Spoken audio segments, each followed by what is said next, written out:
All right. So I did the other video. I figured I'd break them up into two videos. Talking about basement organization. I know it still looks like a disaster, and it still is a disaster, but it's an organized disaster. I have a plan. I'm working on this. So I'm going to go into here and talk about what I'm doing with all of this. So, watching YouTube there. We got the Four Boxes Diner guy on YouTube there. All right, so this is my electrical stuff. So I got all this organized. I was pulling out some Cat 6 to use it. I need to finish pulling the length out that I needed. But I've recently become a Craftsman trade stack junkie. I can buy these things at Lowe's. Love these things. And I've basically converted, like, put all my tools in the thing. So, like, on my flip projects, sometimes I end up doing the punch out work there, and I end up having to like load all my stuff in the back of my truck, which means I take I've had these old Husky bags for years, and I would just like pull all my tools out of the workshop and load them up all in these Husky bags and then take them on site and then come back, and I'd have to take them all out of the bags and put them all away and all this stuff in my shop. And I was like, there's got to be a better way to do this. So what I did is I've invested in some of these Craftsman trade stacks. This is the Versa stack one for my plumbing stuff, but I realized I like the trade stack stuff better. And I'm not like, I'm not a tradesman like every day. Like I have this stuff to do punch out work at my flips. So this is all my electrical stuff. I've got everything organized for electrical tools. I've got receptacles and switches in this bin here. I've got all different cover plates, switch plates, solid plates, all the different cover plates in here. I've got these drawers here. So these are all like wire nuts and staples and all the things I might need, and Romex connectors and all that stuff. And in these drawers, I went and got some of these Plano storage containers, because you can fit, in the trade stack, you can fit 2 of these Plano storage containers in the drawers. So these are all the screws for doing electrical work: 632s, 832s, 1032s, all the different size screws you might need for doing electrical stuff. Like doing box extensions and things like that. Like if you've got a backsplash and you need to do an extension box and you need that longer screw. And then I've got all the miscellaneous stuff, more Romex connectors, crimps, Wagos. I don't really use Wagos that much, but I have some Wagos there, different colors of electrical tape. But anyways, you can fit 2 of these Plano storage containers in the drawers and still have some room. So I'll share the link for these Plano containers. These are also the same ones if you go to Cabela's and you buy them at Cabela's. They're literally the exact same ones, just a different color. And I like these better because they have better latches. The other containers, the latches suck and they break off after you use them like 10 times. These will last for a long time. So anyways, I got that, and then these are just some more miscellaneous stuff. I've got some electrical boxes in here. So I've organized all the electrical stuff. These are all miscellaneous electrical cords. This is just miscellaneous electrical stuff. I've got round boxes and keyless fixtures here. I've got square boxes here. I've got all my... these are like nail-on boxes in here, and then in the bottom, like I said, I've got other boxes. I've got all cut-in boxes in there. So I keep all my cut-ins, because typically if I'm doing some punch-out work at one of my flips or one of my rentals, I'm using a cut-in box. It's an old work project, not a new work project. So all my nail-on boxes, round nail-on boxes, are here, and keyless fixtures are here. I've also got like a couple keyless in there if I need a keyless. I'm typically not using keyless stuff because I'm installing new fixtures at my flips. We're not using a keyless fixture. Usually I'll just have my painters, like if we're replacing the fixtures, they'll just paint around the existing fixtures and use those as lights while they're working. So I've got all the electrical stuff organized. We've got all the AV stuff, speaker wires, and all, RCA cables, blah, blah, blah, blah, blah. All this is organized, which is great. Love it. Got coax, RG6, and Cat 6 here. Got that going. Hung up some of these little things here, and I've got just Romex up there, all different kinds of Romex and wires, and then these are electrical cords. And then we'll go over here to the plumbing section. So I've got plumbing stuff over here. So I'm using the all the plumbing tools, all plumbing related tools are in here. So crescent wrenches, got a couple crescent wrenches, channel locks, all the different screwdrivers. You got PVC cutters, PEX cutters, crimps. I got my crimp tools in here. I got different PEX crimp tools. I've got all my soldering stuff, although I haven't really sweated copper in a long time because I pretty much use PEX for everything nowadays. So I've got all those tools, you know, all the specialty tools like the drain wrench and all that stuff. All the plumbing tools are in this stack, so I can take this with me. Same with electrical stuff. I just keep all my electrical tools here, all the electrical related screwdrivers, all the diagnostic tools, all the multimeters and the crimpers and the, you name it, anything electrical tools is in this bag right here. So that, because I used to like have them sitting at my workbench and I'd have to take them all out and put them in another bag. So now I just have them all in one place. Just have multiple sets of screwdrivers all over the place. That's the way to do it. Just have multiple sets of screwdrivers so that you're not like intermingling them all and making a mess. One thing I do like about the VersaStack though is these shallow drawers, which are nice. So for my plumbing stuff, I've got all these different brass fittings in here, and then you open that, and I've got stops because I'm usually replacing some kind of stop sometimes. I've got shutoffs, I've got PEX shutoffs, I've got screw-in shutoffs, hose bib. If I'm using CPVC, maybe I need to replace a CPVC stop. I've got some stuff there. Got some nailing plates in there. Got miscellaneous, you know, O-rings in here. PEX fittings, right? All the different PEX elbows and straight fittings and tees and reducer tees, and they're all organized into sections. And down here, I got PEX crimp rings and PEX nailing rings and 1-inch PEX crimp rings and copper and all that stuff. And then in the bottom, there's just some more plumbing tools and parts, miscellaneous parts in the bottom. And then I've got my shelf set up here with, I can basically just grab these bins and go. I've got, you know, miscellaneous PVC fittings and there's PVC glue in the bottom there as well. So I keep PVC glue, but this is all just because you always end up with extra PVC glue and extra PVC primer. And then as you know, the PVC glue goes bad over time, but for some reason the primer never goes bad. So then you end up with like 84 bottles of primer and like 5 bottles of dried up glue. And then you have to buy a new 2-pack when you go there because you forget to bring the primer with you. And then you buy the 2-pack and then you end up with more primer. You know the routine. And then over here, just in this bucket, I've got just miscellaneous pipes, CPVC and PEX and PVC and all these little cut-off miscellaneous stuff. So that's how I'm organizing stuff here in the house.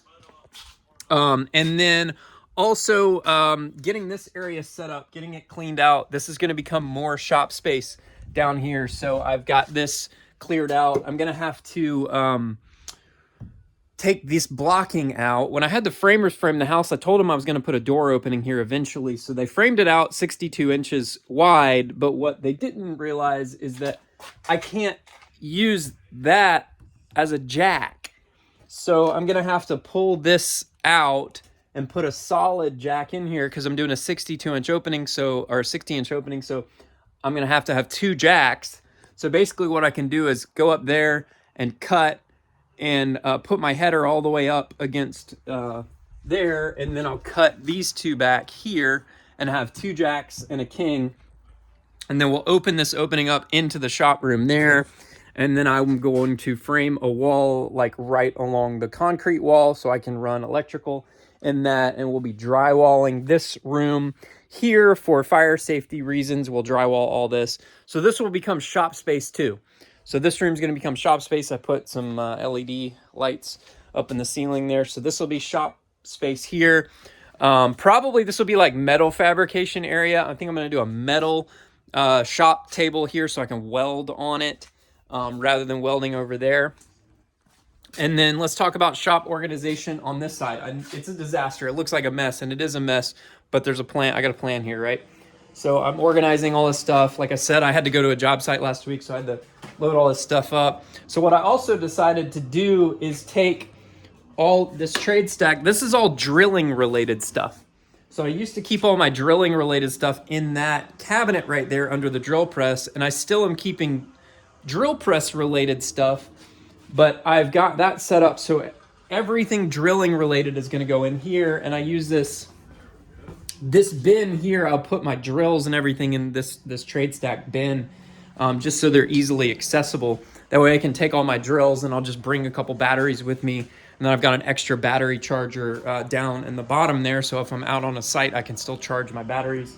And then when I get home, I have my sort of charging center set up over here where I've got 6 battery chargers, and I can just throw all the batteries on here and charge them all really quick simultaneously. I set up this thing. I'm working on this. This is for just organizing fasteners. That's going to be a project that's going to take a while. I got a bunch of these little fastener organizers. I've got more of these Plano containers that I was talking about. So these are all the Plano containers. I got 18 gauge brad nails, and I've got 15 gauge. They're all in individual containers. And then I've got these little Craftsman stackable bins that I've got screws in. That's an organization project in and of itself, like I said. And then these are all the extra organizer things that come with the trade stack, and I don't necessarily use all of them. What I decided after the last project I just did, where I did this punch out at this flip, is I'm actually going to get another one of those tote bags and use that for hand tools. So use that for hand tools. I'll have hand tools here at the workbench, but I'll have a hand tool set up tote bag that I can just grab and take with me quickly and easily deploy it. I also realized that loading all this stuff in the back of my truck sucks, and I want to get another enclosed trailer. I sold my enclosed trailer because I didn't really need one that big, but I think I'm going to get a smaller enclosed trailer and use that. Sorry, it's a little bright. What else did I do in the shop here? I got one of these cabinets off Amazon. It's like 220 bucks for one of these metal cabinets. You just assemble it. It comes flat packed and you assemble it. So this is for all the flammable stuff. We got gas cans, oil, all the different flammable related. This is like all car stuff, greases, lubricants, flammable stuff is all in this lock cabinet. And then I've got my jack stands there on the top of the cabinet because they don't get used often. And then going over here, this shelf is all of the like lawn chemicals, like lawn related stuff, because it's right by the garage door. Everything's accessible here, so I can get to all my lawn chemicals here. I've got all this, chelated iron. Honestly, that bottle's bad now, but what do I do with that? I have 2 bottles of chelated iron. I used to have a landscape, I was a certified pesticide applicator, licensed pesticide applicator. I treated lawns and stuff, so I still have a ton of chemicals left. For those of you who know, that is MSMA. You can't buy MSMA anymore. I still have like 2 gallons of MSMA here to use if I need to like target some Dallas grass or crabgrass or whatever, because it works great on that. But you can't buy MSMA anymore, so I still have it here. And then I'm keeping these things in these little milk crates. This is a great way to stay organized. Keep like things in milk crates, so you can just pull the whole milk crate out. And then, like this is all different chemicals. I can just pull it out off the shelf and it's got all my bottles in it. It keeps them all from falling over, keeps them organized. And then up here, I've got lawn sprinklers and more sprinkler stuff. So that's all like lawn sprinklers and fertilizers and stuff. And then I've got my backpack sprayers up there and just a bin for miscellaneous like fertilizers. Like all these are fertilizers. And then some of these shop tools are going to get moved over to the other side, and we're going to keep playing around with space here. I had the welder out the other day, welding up the, I made a chute blocker for my mower here the other day, so I had the welder out. Those are the worst looking welds in the world. I ran out of gas while I was welding, so I just decided that I was going to finish the project without gas, and as you know, with gas, the welds look terrible when you don't have gas. I'm sure they're weak, but they're fine for a chute blocker. I'm not worried about it. Literally, it's just grass hitting it. It's probably fine. If it breaks one day, I'll just make another one, whatever. I literally spent maybe 30 minutes making that. It wasn't a huge project. And I did it in shorts and got sunburn on my shins because I was welding in shorts. Don't weld in shorts because you will get sunburn. So I had my welder out. Got to put that away. Another video coming soon. Motor is bad on this mower, so I lost the hydro pump, had to replace the hydro pump. Now I got to replace the motor. So I started using it this season, and it's just like really underpowered. And I was like, what the heck's going on? And I tested some things and checked for like ignition issues, and there weren't ignition issues. And I took it to a local shop here, and basically turns out that the rings are bad on this thing, and the compression was low. We were getting 90 psi in one cylinder and 65 pounds in the other cylinder, and these cylinders should be running, I think he said like 130 psi. So we got low compression in this motor, which explains it feeling very underpowered. I used to run a commercial landscape business. Like, I know what these machines are supposed to, how they're supposed to operate and how they're supposed to feel. And I was mowing through some grass that honestly it shouldn't bog down in, and the mower was bogging down in some grass. I was like, it's not normal. It's not supposed to do that. So I have a used Kawasaki FS 600V motor on the way, which is 18 horsepower Kawasaki V-twin. That's pretty standard on most commercial walk-behinds nowadays for probably the last 10 years. Most of them come with Cowies. This one came with a Vanguard, Briggs Vanguard. I've never been a Briggs & Stratton fan, to be honest. They're like the unreliable engine brand out there. I much prefer Kawasaki. Kawasaki motors are fantastic motors. Kawasaki makes great motors. Maybe I'm biased because I drive Toyotas. I like stuff the Japanese makes. Japanese make things that are reliable and engineered well and last a long time. Every Briggs motor I've ever had, I'm always fixing something and constantly having to work on the thing, and things are breaking and this part fails and I got to replace that part. With my Kawasaki engines that I used to run on my machines when I had my business, never had any issues. I just changed the oil and like change the spark plugs, and like they'd just go and they'd run and run and they'd run and run and run forever, and they wouldn't break. And that's what I want, especially when you're a landscape operator. Like, you want a reliable machine, because when your machines are down, you're not making money. So anyways, I got a used Kawasaki on the way. Found it on eBay for like 650 bucks. It has about 600 hours on it, which for a Kawasaki is not that many hours. Looks in good shape. The guy has all the maintenance records on it. Basically they pulled it off of a machine where the hydro pumps went bad and they just didn't want to replace the pump. Something happened with the pump and they just parted the machine out. So that one's on the way. It'll be here this week. So I'll be swapping that Kawasaki. I'll do a video on that. Simple swap. I've done motor swaps on mowers in the past, and it literally takes like 30 minutes to swap a motor out on a lawnmower. It's like super quick. So I'll swap that out this week when that comes in, and then I can start using this on my yard. I had to pay a guy to come mow my yard this week because it had gotten tall, and the mower has been in the shop for like the last 2 weeks while he was diagnosing it. So that's what's going on. I know this video is long. I talk a lot, I know, but it's kind of what I'm working on, and getting this organized. It's a disaster, I know, but I've got a system and we're working through it. It's just, I come down here and maybe work for like an hour or something a couple times a week. So I'm like, I can only do little bit at a time. So, all right, guys, we'll talk to you later. Hope you have a great day. Adios.